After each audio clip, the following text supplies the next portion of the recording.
నమస్కారం మాగల్ఫ్ న్యూస్ కి స్వాగతం. ప్రతిరోజు 6 దేశాల తాజా వార్తలు మీకు అందించబడుతున్నాయి.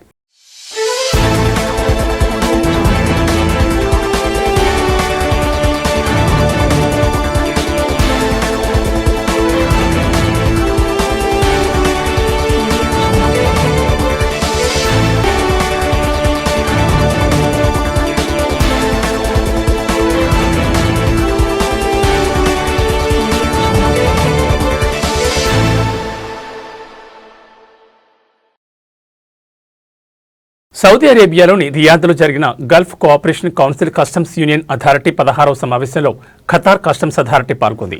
ఈ సమావేశానికి కస్టమ్స్ జనరల్ అథారిటీ చైర్మన్ మరియు customs union authority executive council అధ్యక్షుడు Ahmed bin Abdullah Al Jamal అధ్యక్షత వహించారు.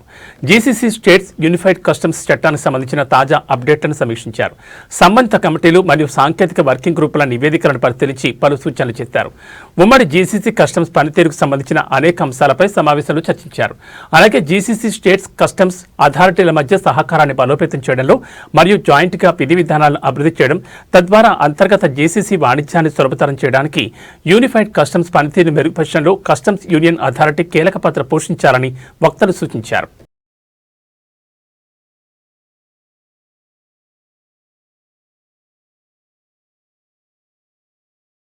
సౌదీ అరేబియాలో క్రోనిక్ డిసీజ్ డెత్స్ 40% తగ్గాయని సౌదీ ఆరోగ్య మంత్రి ఫహద్ అల్ జలాజ్జల్ తెలిపారు. హెల్త్ సెక్టర్లో చేపట్టిన సంస్కరణల కారణంగా ఇది సాధ్యమైందని పేర్కొన్నారు. అలాగే రోడ్డు ప్రమాద మరణాలలో 60%, అంటువ్యాధుల మరణాల్లో 50% తగ్గుదల నమోదైందని తెలిపారు. అలాగే ఇతర కారణాల వల్ల సంభవించే మరణాల్లో 30% తగ్గుదల ఉందన్నారు. మొత్తంగా సౌదీలో సగటు ఆయుర్దాయం 79.7 సంవత్సరాలకు చేరుకుందని రియాద్లో జరిగిన సౌదీ మోడల్ ఆఫ్ కేర్ ఫోరంలో ఆయన స్పష్టం చేశారు. సంస్కరణల కారణంగా అనారోగ్యంతో బాధపడుతున్న పౌరుల సంఖ్యను 3 సంవత్సరాలు తగ్గించడంలో మంత్రిత్వ శాఖ విజయం సాధించిందని అల్ జలాజిల్ తెలిపారు.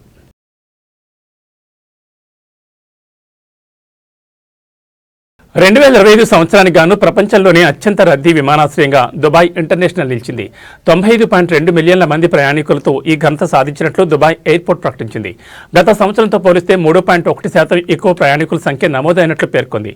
ఇది విమానాశ్రయ చరిత్రలోని అత్యంత రద్దీ సంవత్సరంగా నిలిచిందని తెలిపింది. డిఎస్బీ చరిత్రలో అత్యంత రద్దీగా ఉండే నెలగా డిసెంబర్ నిలిచింది. 8.7 మిలియన్ల మంది ప్రయాణికులు సేవలు పొందారు. అదే సమయంలో 2025లో 4.95% పెరుగుదలతో 86.75 మిలియన్ బ్యాగేజీలను నిర్వహించింది. ఇక ప్రయాణికుల ప్రాసెసింగ్ విషయానికి వస్తే 99.35% మంది ప్రయాణికులు 10 నిమిషాల కంటే తక్కువ సమయంలోనే పాస్పోర్ట్ వెరిఫికేషన్ పూర్తి చేసుకుని బయటకు వెళ్తుండగా 98.9% మంది ప్రయాణికుల భద్రతాపరమైన తనిఖీల కోసం వేచి ఉండే సమయం 5 నిమిషాల కంటే తక్కువగా ఉంది. అదేవిధంగా భారత్ 11.9 మిలియన్ల ప్రయాణికులతో డిఎక్స్బీ యొక్క అతిపెద్ద మార్కెట్గా తన స్థానాన్ని నిలుపుకుంది. సౌదీ అరేబియా 7.5 మిలియన్లు, యునైటెడ్ కింగ్డమ్ 6.3 మిలియన్లు, పాకిస్తాన్ 4.3 మిలియన్లు మరియు యునైటెడ్ స్టేట్స్ 3.3 మిలియన్లతో ఆ తర్వాత స్థానాల్లో ఉన్నాయి. అదే క్రమంలో ట్రాఫిక్ వృద్ధి పరంగా చూస్తే చైనా నుండి ట్రాఫిక్ 16.6% పెరిగి 2.5 మిలియన్లకు, రష్యా 6% పెరిగి 2.8 మిలియన్లకు, టర్కీ 6.7% పెరిగి 2.2 మిలియన్లకు, ఈజిప్ట్ 14.3% పెరిగి 1.8 మిలియన్లకు మరియు ఇటలీ 12.5% పెరిగి 1.6 మిలియన్లకు చేరుకుంది.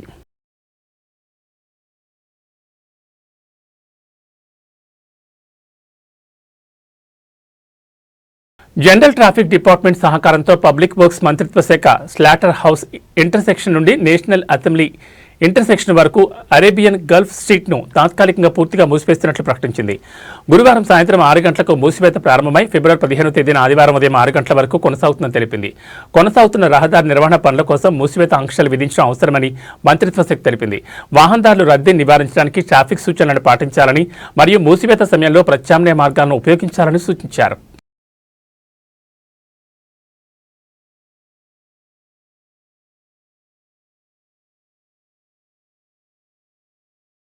ఒమానీ న్యాయవాదుల సంఘం తన మానవతావాద చొరవ ఫక్ కుర్బా 13వ ఎడిషన్ ప్రారంభించింది.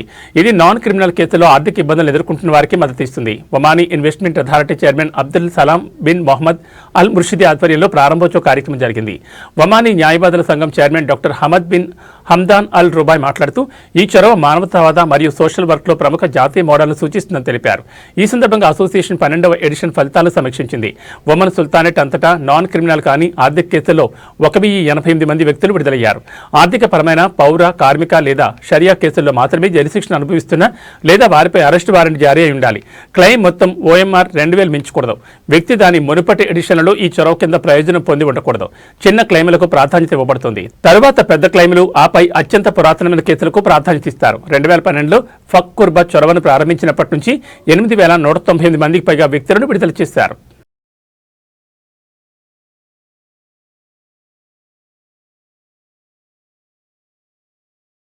బహ్రెయిన్లోని భారత రాయబార కార్యాలయం భారత బడ్జెట్ 2026పై సెమినార్ నిర్వహించింది.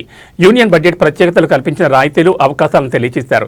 ఈ కార్యక్రమంలో ప్రముఖ వక్తలు, కార్మిక మరియు సామాజిక వ్యవహారాల మాజీ మంత్రి Abdul Nabi Al Shola, State Bank of India Bahrain country head Madhu Raman Kutty, ICICI senior fund manager Ihab Dalwai, Bahrain India Society chairman Abdul Rahman Juma పాల్గొన్నారు.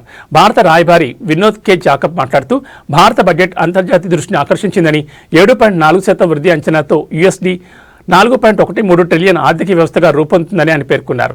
ఇక జీడీపీలో 4.3% ఆర్థిక లోటు మరియు 55.6% రుణ జీడీపీ నిష్పత్తి ఉందని రాయబారి హైలైట్ చేశారు. భారతదేశాన్ని విశ్వసనీయ ప్రపంచ పెట్టుబడి గమ్యస్థానంగా నిలిపేందుకు ఆర్థిక సంస్కరణలు, వ్యాపార సౌలభ్యత, దీర్ఘకాలిక వృద్ధి, ప్రజల కేంద్రీకృత అభివృద్ధిపై భారత ప్రభుత్వం దృష్టి సారించిందని ఆయన పేర్కొన్నారు.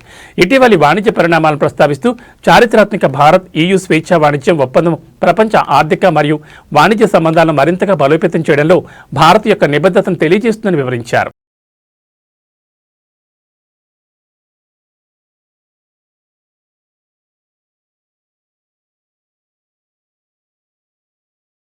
ఇవి మా గల్ఫ్ న్యూస్ విశేషాలు. మరో బులెటిన్లో మళ్ళీ కలుసుకుందాం. నమస్కారం.